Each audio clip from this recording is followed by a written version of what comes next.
मिर्जापुर गांव में झुमरू नाम का एक दुबला पतला कमजोर नाई रहता था। उसकी कमजोरी का ज्यादातर गांव वाले उसका मजाक और फायदा उठाते थे। आज झुमरू अपनी दुकान खोलकर बैठा ही था कि तभी गांव के दो बिगड़ैल बिल्ला और जग्गू उसकी दुकान पर आकर बोले, क्या हाल है झुमरू भैया, सब कुछ ठीक तो है? आज तो बड़े चमक रहे हो। लगता है भाभी जी ने आज अपने हाथों से तुम्हारे बालों में तेल लगाया है? बिल्कुल सही कहा बिल्ला भैया, आज झुमरू भैया बिल्कुल सलमान खान की तरह लग रहे हैं। देख नहीं रहा, सिर्फ सलमान खान की तरह ही नहीं लग रहे, बल्कि मुझे तो लगता है कि झुमरू भैया की बॉडी भी बिल्कुल सलमान खान की तरह ही होती जा रही है भैया। इतना कहकर जग्गू और बिल्ला झुमरू का मजाक उड़ाते हुए हंसने लगे। अरे ऐसा मत बोलो बिल्ला भैया, अगर झुमरू भैया को कहीं गुस्सा आ गया तो हमारे तो लेने के देने पड़ जाएंगे। सही कहा यार जग्गू, कहीं गलती से झुमरू भैया ने एक थप्पड़ हम दोनों को मार दिया तो हमारे तो फिल्मी स्टाइल की तरह दांत बाहर आ जाएंगे भाई। तुम दोनों को अपने बाल कटवाने हैं क्या? बाल भी कटवाने हैं और शेव भी बनवानी है, पर ध्यान रखना झुमरू भैया, आज हम दोनों के चेहरे पर तुम्हें फेशियल भी करना है। वो क्या है ना, गांव के मुखिया की बेटी की आज शादी है और हम दोनों को उस शादी में सबसे सुंदर दिखना है। इतना कहकर दोनों कुर्सी पर बैठ गए। झुमरू ने एक एक करके उन दोनों की शेव और बाल बना दिए। जग्गू और बिल्ला ने अपने चेहरे पर खूब महंगा मसाज भी करवाया। आप दोनों के 5 हो गए। बस 500? मुझे तो लगा था कि हम दोनों के चेहरे पर फेशियल करने के तुम 5000 रुपए लोगे। आप दोनों ने चेहरे पर जो फेशियल करवाया है वो थोड़ा महंगा है, उसकी क्रीम बहुत महंगी आती है। सोच लो, कुछ और ज्यादा कर लो पैसे। आप दोनों क्यों मजाक कर रहे हैं मुझसे? अरे क्या तुम हमारी भाभी लगती हो हैं, जो हम तुमसे मजाक करेंगे हैं भाई? मैंने आप दोनों से बिल्कुल मुनासिब पैसे मांगे हैं, भला मैंने गांव में किसी से ज्यादा पैसे लिए हैं क्या? ठीक है बिल्ला, इन्हें 500 दे दो। बिल्ला के इतना बोलते ही जग्गू ने झुमरू के 5 थप्पड़ जड़ दिए और बिल्ला ने तो झुमरू के मुंह पर 2 मुक्के मार दिए। बेचारा कमजोर झुमरू जमीन पर गिर गया। झुमरू भैया देखो, पूरे 500 दिए हैं। देखो, 5 थप्पड़ मैंने मारे और बिल्ला ने तुम्हारे मुंह पर 2 घूंसे लगाकर 2 शून्य बना दिए। हुए ना पूरे 500। आइंदा से हमसे पैसे मांगे तो तेरी दुकान को तोड़कर यहाँ पर तेरा तंबू बना देंगे। बड़ा है हमसे पैसे मांगने वाला, 1.5 पसली कहीं का। इतना कहकर वो दोनों चले गए। झुमरू बेचारा आंखों में आंसू लिए बैठ गया। शाम को झुमरू अपनी दुकान बंद करके घर चला गया। उसके चेहरे पर चोट के निशान देख उसकी पत्नी शर्मीली गुस्से से बोली, तुम्हारे चेहरे पर एक चोट के निशान कैसे हैं? कुछ नहीं, सुबह दुकान पर जाते वक्त पैर फिसल गया और मैं गिर गया। मुझे क्या बेवकूफ समझा है? शक्ल से ही लग रहा है कि किसी ने तुम्हारे मुंह पर जोर जोर से मुक्के मारे हैं। जब सब कुछ जानती ही हो तो फिर पूछ क्यों रही हो? मेरी समझ में नहीं आता कि आखिर आप इतने डरपोक क्यों हैं? गांव वाले आपका मजाक उड़ाते हैं, जिसकी मर्जी होती है वो आपको पीट कर चला जाता है, आप कुछ कहते क्यों नहीं? कैसे कहूँ, मैं और लोगों की तरह शक्तिशाली नहीं हूँ। मैं कितना दुबला पतला हूँ, गांव वाले मुझे 1.5 पसली कहकर बुलाते हैं। अरे अगर आप दुबले पतले हैं तो क्या हुआ? क्या दुबले पतले लोगों के अंदर ताकत नहीं होती? लड़ने के लिए हिम्मत होनी चाहिए। तुम्हारे अंदर तो वो भी नहीं है। अब खड़े खड़े मेरा मुंह क्या देख रहे हो? तुम्हारे चेहरे पर नील पड़ रहे हैं, जाओ जाकर डॉक्टर बाबू को दिखा कर आओ। शर्मीली की बात सही थी। झुमरू को वास्तव में बहुत दर्द हो रहा था।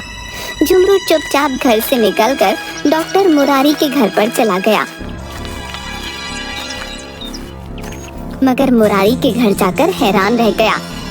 अरे मुरारी जी, आपका कमरा तो किसी साइंटिस्ट के कमरे जैसा लग रहा है। दरअसल मुझे डॉक्टरी करने के साथ साथ प्रयोग करने का भी बहुत शौक है। झुमरू, खैर ये सब छोड़ो, ये बताओ कि कैसे आना हुआ? मेरे चेहरे पर बहुत दर्द हो रहा है। झुमरू के कहने पर डॉक्टर मुरारी झुमरू के चेहरे को गौर से देखने लगे। लगता है आज तुम्हें फिर से किसी ने पीटा है, और मेरा ख्याल है तुम्हें किसी और ने नहीं बल्कि जग्गू और बिल्ला ने ही पीटा है। आपने बिल्कुल सही पहचाना। एक तो उन लोगों ने मेरे पैसे भी नहीं दिए और ऊपर से मुझे मारा भी अलग से। क्या तुम्हारे पैसे भी नहीं दिए और तुम्हें पीटा अलग से? आखिर तुम इतना डरते क्यों? क्या तुम्हें गुस्सा नहीं आता? बहुत आता है। मन तो कर रहा था कि उन दोनों का मुंह तोड़ दूं, लेकिन मैं जानता हूँ कि अगर मैं ऐसा करता तो और ज्यादा मार खाता। वैसे आप ये शीशी में क्या बना रहे थे? उसमें से धुआं निकल रहा था। मैं एक ऐसी दवाई तैयार कर रहा हूँ कि जिसे पीकर इंसान इतना शक्तिशाली हो जाएगा कि एक ही मुक्के से वो चट्टान को भी तोड़ देगा।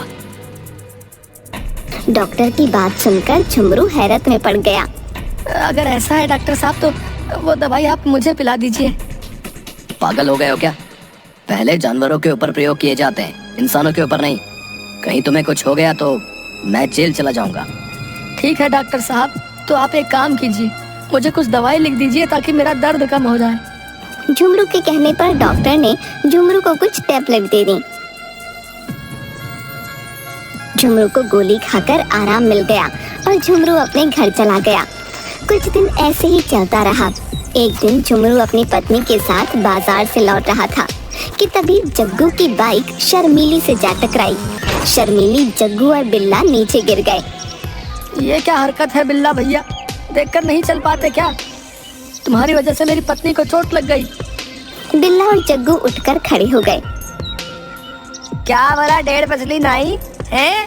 खुद तो अंधों की तरह चल रहे हो सड़क पे हैं, ऊपर से हमें दोष दे रही है। लगता है ये उस दिन के 500 रुपए भूल गया। इसे फिर से 500 रुपए देने होंगे। इतना बोलकर दोनों ने झुमरू को पकड़ लिया। ऐसा मत करो, मेरी पत्नी के सामने मुझे मारोगे तो मेरी बेइज्जती हो जाएगी।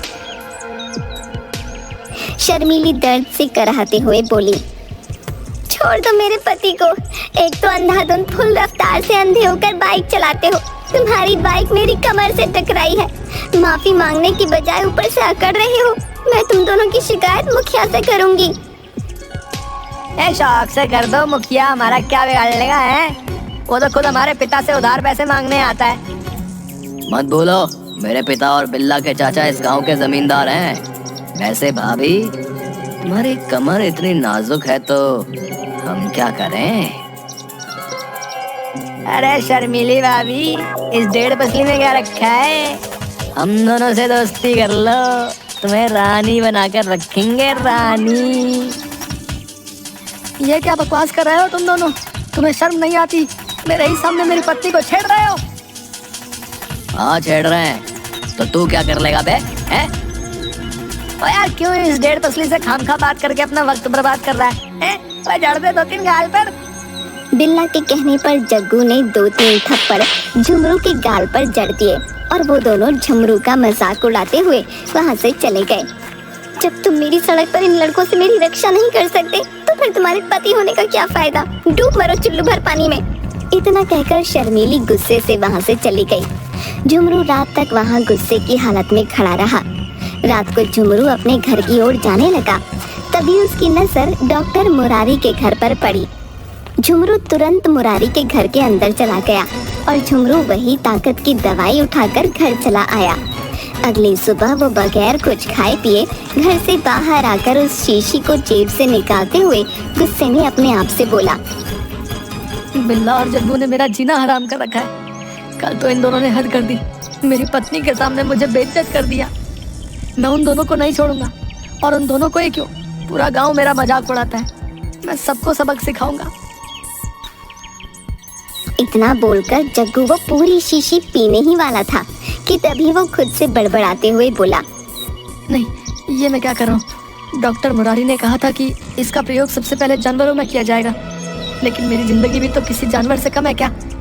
जब भी किसी का दिल चाहता है तो जानवरों की तरह मुझे पीट कर चला जाता है। मैं काम करता हूँ, इसको आधा ही पीता हूँ, जो होगा देखा जाएगा। इतना कहकर झुमरू ने आधी शीशी पीकर जेब में रख ली, मगर उसे अपने अंदर कुछ भी परिवर्तन महसूस नहीं हुआ। अरे मुझे तो कुछ भी महसूस नहीं हुआ, ऊपर से मुझे भूख और लगने लगी। जेब में खाने के लिए पैसे तो है नहीं, चलो चाय से ही गुजारा कर लेते हैं। झुमरू गांव में एक चाय की दुकान पर आकर चाय वाले से बोला, एक चाय देना भैया। क्या हाल है झुमरू भैया? सुना है कल बिल्ला और जग्गू ने तुम्हारी पत्नी के सामने तुम्हें पीट दिया। इतना कहकर चाय वाला हंसने लगा। झुमरू ने अपनी मुट्ठियां गुस्से से भींच लीं। तभी वहाँ जग्गू और बिल्ला हंसते हुए आ गए। एक कप चाय हमें भी पिला दो भैया। और हाँ भाई, चाय के पैसे वैसे जो है ना हमारे झुमरू भैया देंगे, समझे? लेकिन मेरे पास सिर्फ एक ही चाय के पैसे हैं, समझे? अबे हमें इससे क्या मतलब बे? अबे पैसे तो तू देगा बे। अरे बहस मत करो झुमरू भैया, अभी नहीं है तो बाद में दे देना। तो ये कैसी बातें कर रहे हो तुम? मैं सिर्फ अपनी चाय के पैसे दूंगा।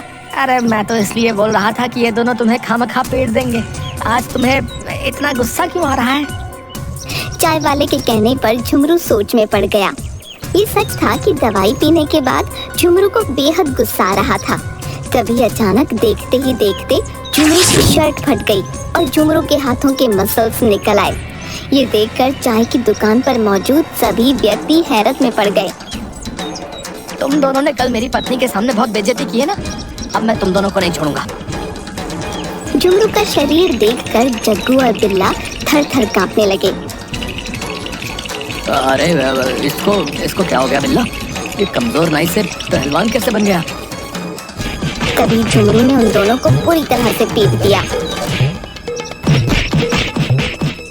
बिल्ला और जग्गू की पसलियां तोड़कर झुमरू गुस्से से चाय वाले से बोला, क्यों रे, तुझे बड़ी हंसी आ रही थी मुझे देखकर, हैं?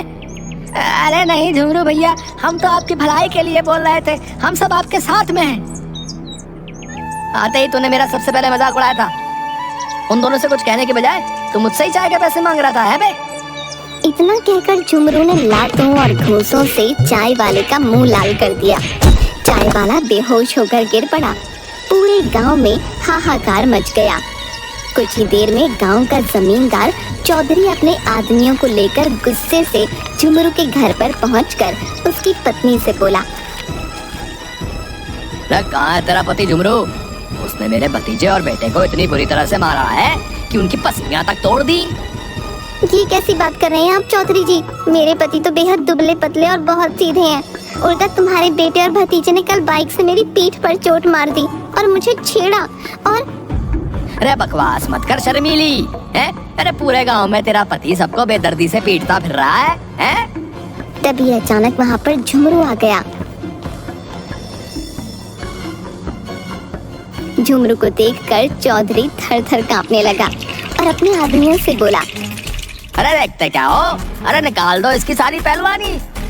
चौधरी के कहने पर चौधरी के आदमी झुमरू को मारने के लिए बढ़े, मगर झुमरू ने देखते ही देखते चौधरी के सारे आदमियों को धूल चटा दी। ये देखकर चौधरी डरकर वहाँ से भागने लगा। झुमरू ने तुरंत चौधरी को पकड़ लिया। कुछ देर पहले तेरे बेटे और भतीजे को मारा था, अब तेरी बारी है। इतना कहकर झुमरू ने चौधरी को भी बुरी तरह से पीट दिया। चौधरी दर्द से कराहता हुआ वहाँ से चला गया। अजीब, ये आपको क्या हो गया? आप तो बेहद दुबले पतले थे, अचानक इतने तगड़े कैसे हो गए? ये सब डॉक्टर मुरारी की दवाई का कमाल है। अब मैं हमेशा ऐसा ही रहूंगा और सारे गांव वालों का जीना हराम कर दूंगा। तभी दवाई का असर खत्म हो गया और झुमरू अपनी पहले जैसी अवस्था में आ गया। अरे ये तो आप पहले जैसे हो गए। नहीं, मैं पहले जैसा नहीं होना चाहता, अभी भी दवाई मेरे पास है। झुमरू शीशी निकालकर पीने ही वाला था कि तभी डॉक्टर मुरारी दौड़ता हुआ वहाँ आ गया।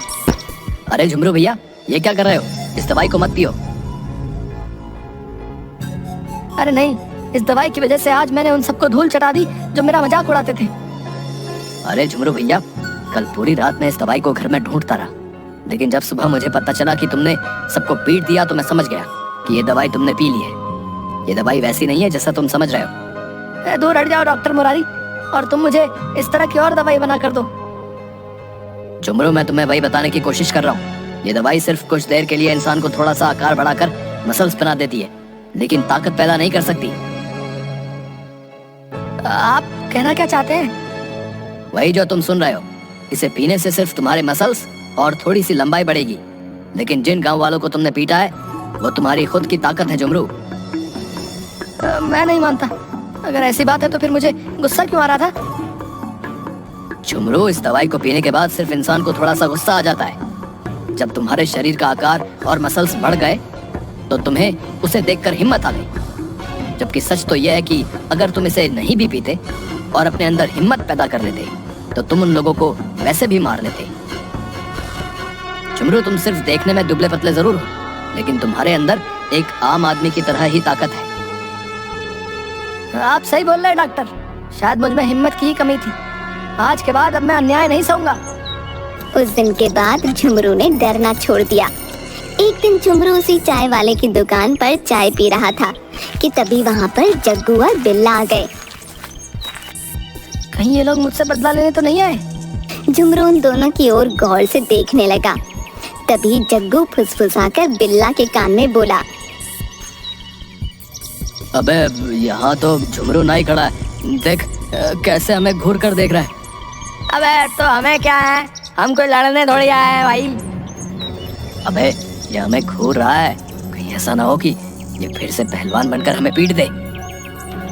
तू सही कह रहा है यार, चल निकल लेते हैं यहाँ से चुपचाप, कहीं ऐसा ना हो कि ये हमें फिर से पीट दे। जग्गू और बिल्ला बड़ी फुर्ती से दुम दबाकर भाग गए। झुमरू के होठों पर मुस्कुराहट आ गई।